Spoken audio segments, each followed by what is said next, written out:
श्री गणेशाय नमः। श्री व्यंकटेश स्तोत्र।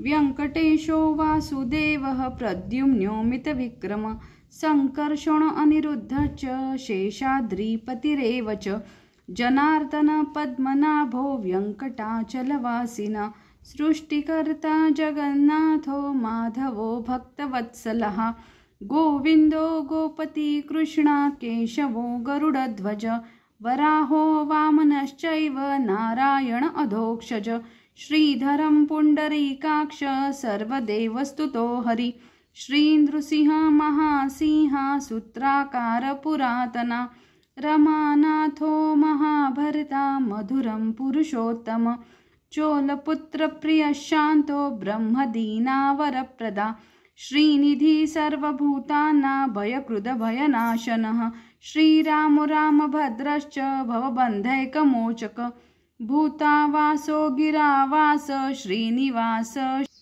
श्रियंपति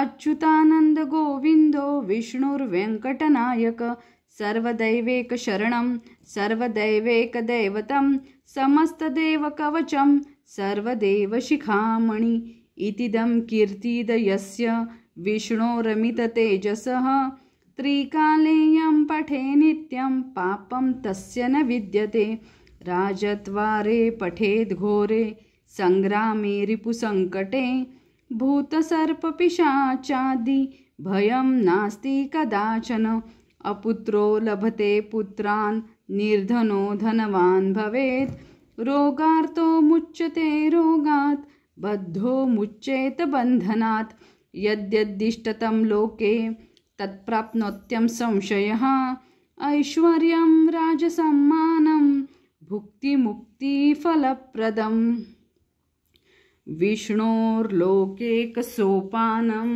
सर्वदुःखैकनाशनं सर्वैश्वर्यं प्रदं नृणा सर्वमङ्गलकारकं मायावी परमानन्दं त्यक्त्वा वैकुण्ठमुत्तं स्वामी पुष्करणीतीरे रमया सह मोदते कल्याणाद्भुतगात्राय कामितार्थप्रदायिने श्रीमद्वेङ्कटनाथाय श्रीनिवासाय ते नमः।